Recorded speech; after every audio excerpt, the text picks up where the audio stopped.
Je suis Lucas Prémartin et je suis account exécutif chez Neobrain. Donc mon rôle, c'est de rencontrer nos clients, échanger avec l'ensemble des entreprises pour lesquelles on traite de sujets de compétences, de mobilité interne, de performance RH.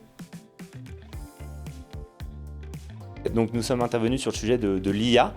Donc l'IA, c'est un sujet assez général. Le prisme que nous avons pris, c'est de venir accompagner de la PFA, donc la plateforme automobile française, qui est un de nos clients depuis 5 ans. Et le sujet principal était comment l'intelligence artificielle permet d'optimiser la gestion des talents à l'échelle d'une filière entière, puisqu'aujourd'hui, dans un secteur automobile qui est en pleine transformation, on parle beaucoup d'électrification, donc voilà, l'arrivée et le développement des véhicules électriques, le numérique, la digitalisation, les disruptions sociétales. Forcément, ça impacte les enjeux RH et ces enjeux qui sont d'attirer, de former, de fidéliser et de développer les compétences, ça a un impact direct et donc ça repense ces schémas de fonctionnement et de pensée. Et donc l'objectif était de présenter comment l'IA vient faciliter, vient aider, vient augmenter l'apport des ressources humaines dans le quotidien de ces entreprises et de ces personnes. Il y a un élément central, c'est que la gestion des talents, c'est devenu une gestion qui n'est plus isolée, qui n'est plus silotée. Donc c'est un enjeu qui est systémique et qui est collectif. Et donc face à l'ensemble de ces transformations rapides, les entreprises seules ne peuvent plus répondre aux défis d'attractivité, de reconversion et de montée en compétences. Et la collaboration de l'ensemble des acteurs au niveau d'une filière est clé pour justement accompagner et faciliter ces transformations.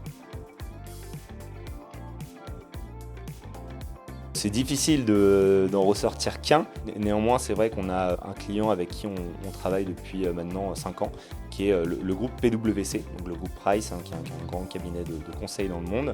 On accompagne aujourd'hui plus de 180 000 personnes dans le monde et nous avons déployé une approche sur les talents, donc une talent marketplace dans un contexte de forte tension sur les talents côté PwC, avec un double enjeu qui était d'améliorer la rétention et de réduire les périodes d'intercontrat, puisque eux placent beaucoup de consultants sur des missions et des besoins clients.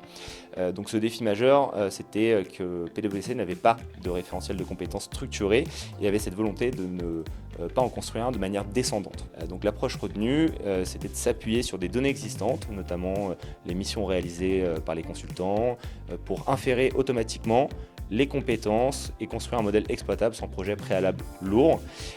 Et ainsi, la plateforme a permis de rendre visibles des profils, d'enrichir le profil de chaque collaborateur avec des compétences qui n'étaient pas préalablement identifiées et ainsi permettre de replacer plus facilement et plus rapidement les bonnes ressources au bon moment pour les bons projets.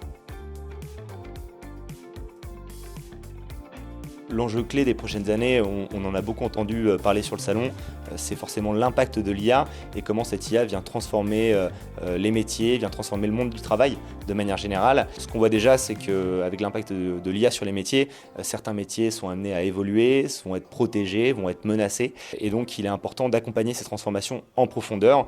L'enjeu, c'est donc d'identifier quels métiers seront impactés, à quel niveau et à quel rythme, et surtout d'accompagner concrètement les organisations pour faire face à ces transformations.